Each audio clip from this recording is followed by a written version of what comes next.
Yep. Aces fans, glad to have your company this evening. Nick Batters joined by Jon Deeble. We're going to be talking with some members of the championship squad here over the next few weeks. And we're going to start off with the man who won last season's championship, Jon Deeble. Deebs, it was an up and down season, really a roller coaster season. What did it look like through your eyes? It seemed to me, at least, that this was one of the best rosters, talent-wise, that had ever been assembled in the ABL.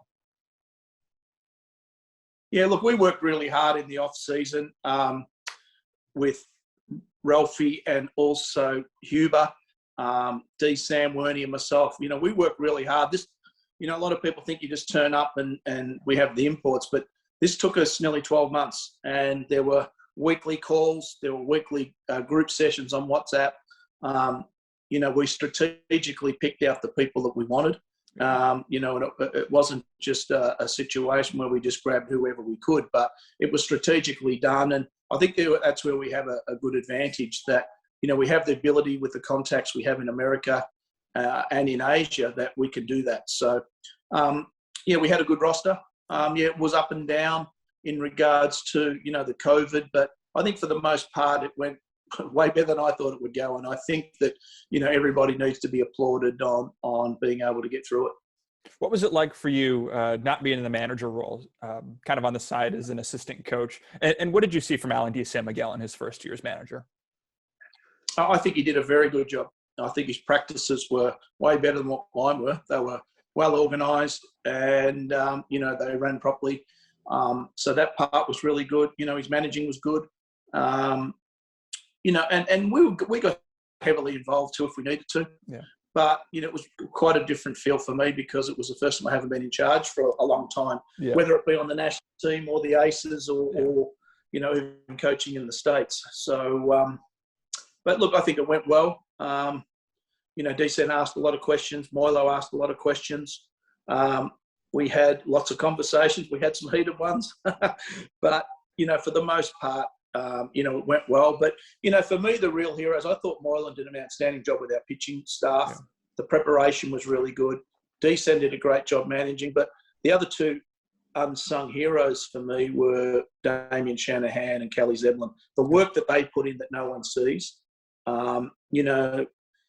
You can talk about people wanting to be there when the TV cameras are rolling and the lights are on, but, it's what people do when no one's looking and when no one is at the field.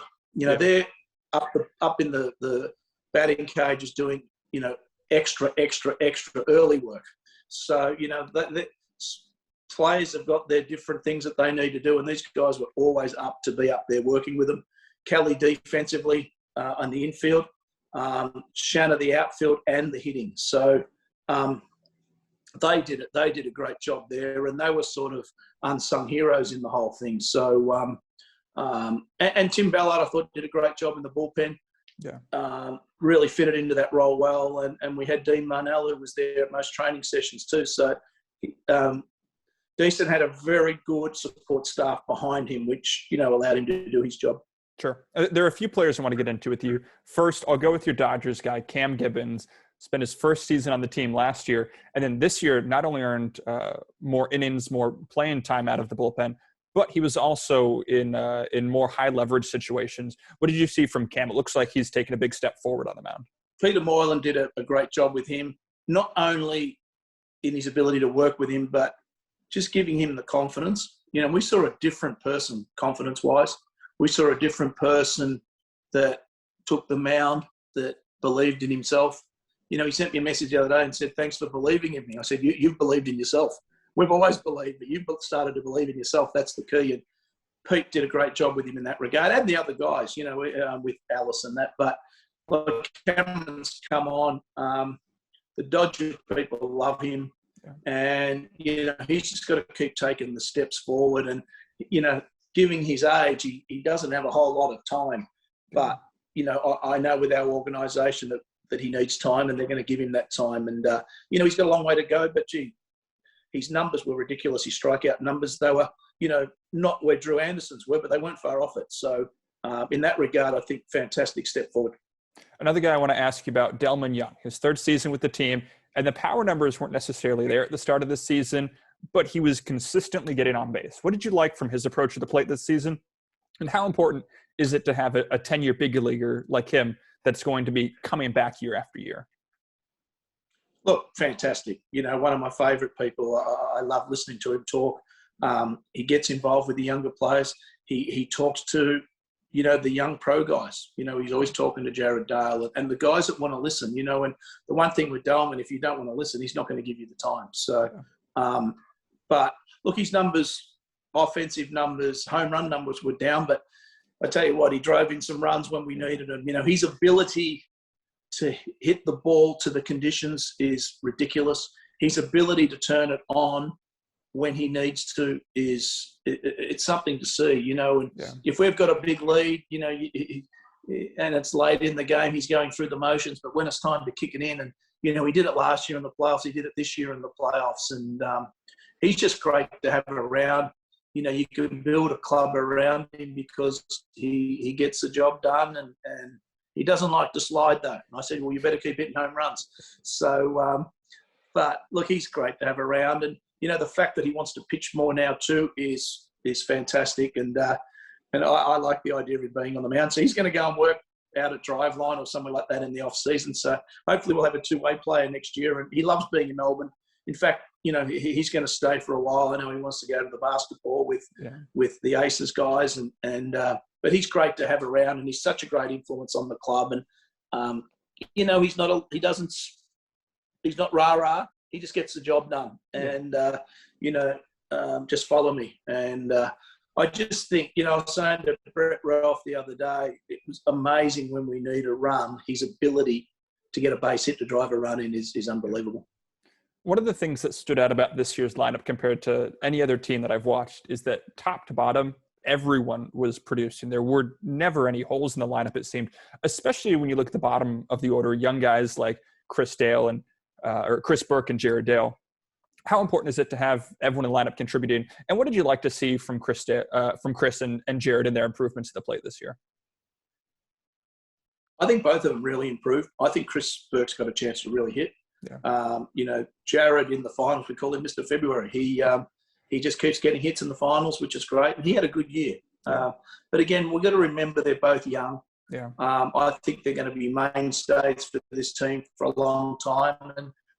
And we've got to be patient because they're going to make mistakes. They're going to, and that's all part of getting better. And, but, I think that puts us in good stead down the track. So I think Chris is still only 19, is he? And Jared, I'm not sure even Jared's 21 yet or not. Yeah. But they're still only young, and, hopefully they're another 10 or 15-year players for this team. And, they're both going to continue to get better. But the lineup, when Willis went to the leadoff spot, that gave us a real spark because he was able to hit. And Georgie just had a career year, which was fantastic, bouncing back from his hand injury.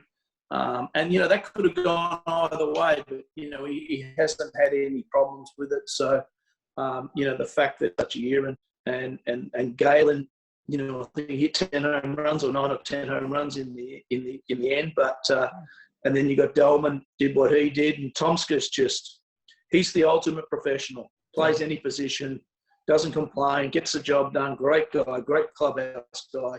He hits, he can play defense.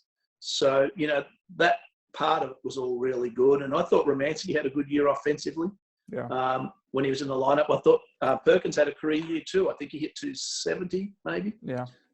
So, offensively were really good. I thought we were a bit shabby defensively at one point during the season. Yeah. But, you look at Gift's ability at shortstop in the outfield and catch a ball, the ability, the range, and his ability just to make plays was fantastic. And I think he helped our lineup enormously. So, all the way through the batting lineup, I think we were pretty good. And, we got the chance to get a couple of the young kids in, Longstaff and Collins, and these guys got a few chances too. So, it all looks good for us moving forward. We've got a bunch of kids coming back from college in the next 2 years, George Khalil, Jackson Boyd, these types of guys coming back that will help this team, stay good for a long time. Well, Deebs, I really appreciate you taking the time to have a chat just today. I'm sure we'll talk plenty more down the road as the off season goes on. Really appreciate your time. Good on you, Nick. Thanks, mate.